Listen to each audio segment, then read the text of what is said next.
পরের দিন সকালে বাদল তালগাছের গুড়িটা লম্বালম্বি করে কেটে ফেলে। কত দূর হলো তোমাদের কাজ? সারাদিন তো শুধু ঠুকঠুক শব্দই শুনছি। কাজ এগুচ্ছে। তোমার মেয়ের বুদ্ধি দেখে আমি অবাক হয়ে যাচ্ছি। ও যা বলেছে সেভাবেই কাজ করছি। দেখো কাজটা কতটা সুন্দর হয়েছে। বাবা মেয়ে মিলে গুড়ির ভেতরের নরম অংশ চেঁচে ফেলে গুড়িটিকে ঠিক ডিঙি নৌকার মতো আকৃতি দেয়। বাবা দেখো কি সুন্দর লাগছে। এখন একটা শক্ত দেখে বাঁশ কেটে বইটা বানাতে হবে। বাহ, এ তো দেখতে বেশ চমৎকার হয়েছে, আর অনেক চওড়া। এটাতে বসতেও ভয় করবে না। এখন এটা পানিতে ভাসানোর পালা। কাল সকালেই তোমরা বের হবে, তাই না? হ্যাঁ, কাল সকালে আমাদের নতুন যাত্রা শুরু হবে। বৃষ্টি, তুই আমার সাথে যাবি তো? অবশ্যই যাব। এ তো আমারও নৌকা, আমি তোমাকে একা ছাড়বো নাকি?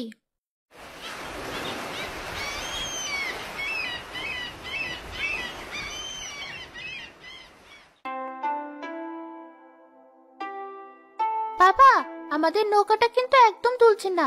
কি আরাম করে বসে আছি দেখো। হ্যাঁ মা, তোর বুদ্ধিটা কাজে দিয়েছে। দুটো একসাথে বাঁধা বলে এটা এত স্থির। তারা নৌকার বাজারে পৌঁছায়। খালের কিনারায় সারি সারি নৌকা। কেউ সবজি বিক্রি করছে, কেউ মাছ, কেউ মুদি দোকান দিয়েছে।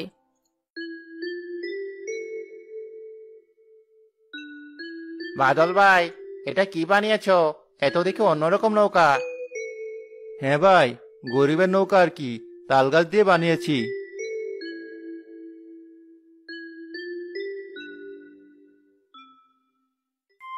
কিরে বাদল, শেষমেশ তাল গাছ নিয়ে পানিতে নেমেছিস? ফল বিক্রি করতে এসেছিস নাকি সার্কাস দেখাতে? যা পেয়েছি তাই দিয়ে চেষ্টা করেছি জব্বার ভাই। বসে থাকার চেয়ে তো ভালো। এই তাল গাছের ভেলায় চড়ে কে তোর ফল কিনবে? দেখলেই তো ভয় লাগে, কখন জানি ডুবে যায়। আমার মতো এমন শক্তপোক্ত নৌকা বানাতে পয়সা লাগে, বুঝলি? তোদের মতো ফকিরের কপালে ওসব নেই। আমাদের নৌকা ডোবার নয় জব্বার চাচা, এটা আপনার একলা নৌকার চেয়ে অনেক বেশি ভালো। আপনি নিচের চরকায় তিল দিন। ওরে বজ্জাত মেয়ে, মুখের ওপর কথা বলিস? তুইও দেখি বাপের মতো হয়েছিস। দেখবো আজ তোর কয়টা ফল বিক্রি হয়। একটাও যদি বিক্রি করতে পারিস তাহলে আমার নাম জব্বার না।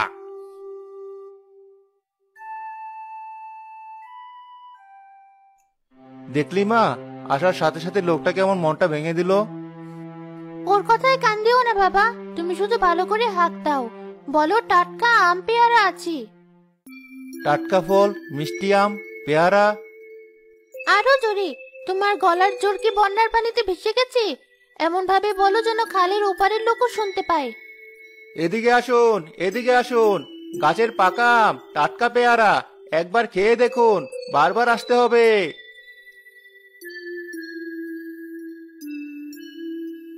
বৃষ্টি, তোরা সত্যি সত্যি নৌকা বানিয়ে চলে এসেছিস? আমি তো শুনে বিশ্বাসই করতে পারিনি। কি সুন্দর দেখতে হয়েছে তোদের নৌকাটা।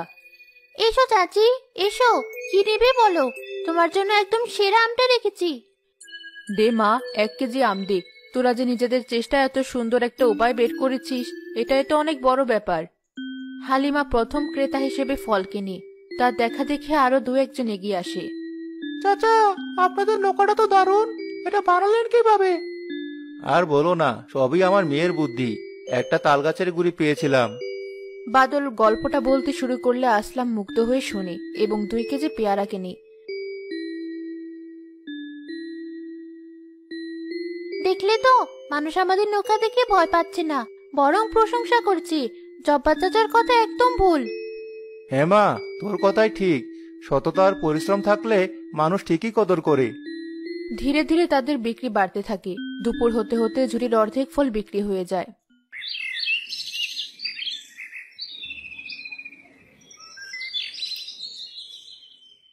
বাবা দেখো, আকাশটা কেমন হয়ে গেল। মনে হচ্ছে ঝড় উঠবে। তাই তো, চল মা, তাড়াতাড়ি বাড়ি ফিরে যাই। আজকের মতো বিক্রি যথেষ্ট হয়েছে। তারা গোছগাছ করার আগে প্রচন্ড বেগে বাতাস বইতে শুরু করে, সাথে মুষলধারে বৃষ্টি। খালের পানিতে বড় বড় ঢেউ ওঠে। ছোট ছোট ডিঙি নৌকাগুলো টালমাটাল করতে থাকে। সবাই সাবধানে থাকো, আমার নৌকার কাছ থেকে সব সরে যাও। ধাক্কা রাখলে কিন্তু আমি দায়ী না।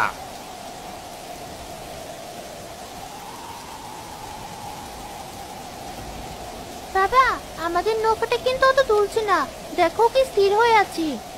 হ্যাঁ মা, ঢেউগুলোকে সামলে নিতে পারছে।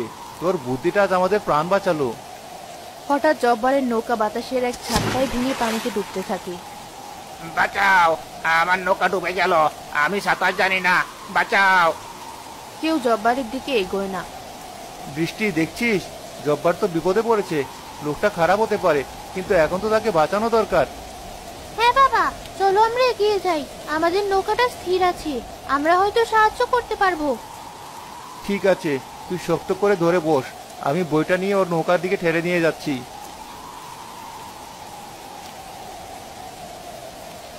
বাদল ভাই, আমাকে বাঁচা, আমার সব টাকা পয়সা তোকে দিয়ে দেবো, শুধু আমাকে ডাঙ্গায় তুলে দে। টাকার কথা পরে হবে জব্বার ভাই, আগে তো প্রাণটা বাঁচুক। বৃষ্টি, দড়িটা ওনার দিকে ছুড়ে দে।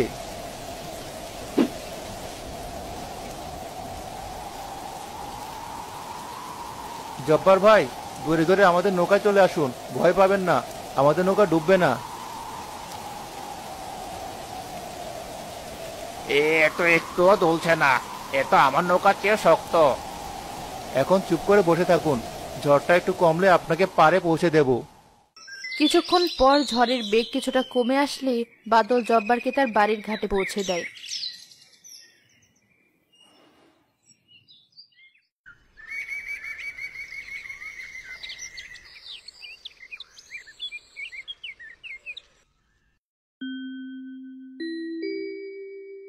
বাদল ভাই, তোমরা কাল যা করেছো তাতে সারা গ্রামের মানুষ তোমাদের প্রশংসা করছে।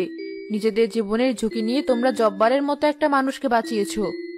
আরে না না, তেমন কিছু না, বিপদের সময় তো মানুষই মানুষের পাশে দাঁড়াবে। বাদল ভাই, একটু কথা বলতে পারি?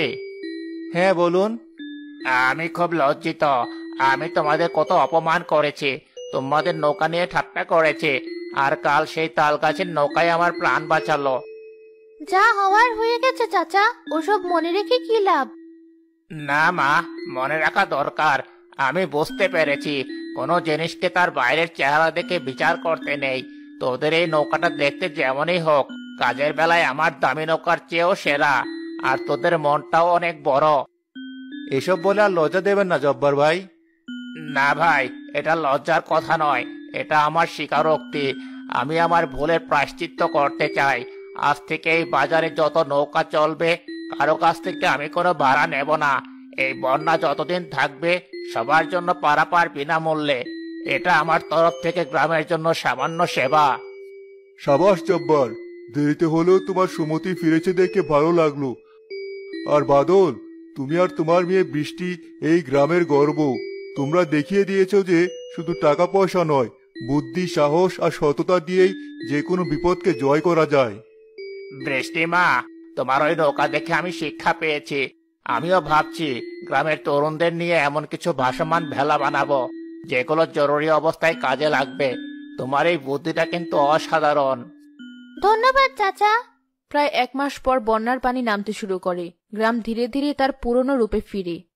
যাক, পানি তাহলেই নামতে শুরু করলো, আর কয়েকদিন গেলেই হয়তো আবার মাটিতে পা রাখা যাবে। হ্যাঁ, বাজারটাও হয়তো আবার আগের জায়গায় বসবে। বাবা, আমাদের নৌকাটার কি হবে? ওটা আমাদের বারান্দার পাশেই তোলা থাকবে। ওটা তো শুধু একটা নৌকা নয় মা, ওটা আমাদের বিপদের দিনে বন্ধু, আমাদের সাহসের প্রতীক। ওটা আমাদের শিখিয়েছে কিভাবে কঠিন সময়ে মাথা উঁচু করে লড়তে হয়। ঠিকই বলেছ, এই বন্যার পানিতে আমরা অনেক কিছু হারিয়েছি, কিন্তু অনেক কিছু পেয়েছিও। মানুষের ভালোবাসা, সম্মান আর বৃষ্টির মতো এমন বুদ্ধিমত্তা একটা মেয়ে যে আমাদের আছে, সেটা বুঝতে পেরেছি। আমার বৃষ্টি মা তো একটা রত্ন। যখন আবার সব স্বাভাবিক হয়ে যাবে, আমরা আমাদের ফলের দোকানটা আবার নতুন করে সাজাবো।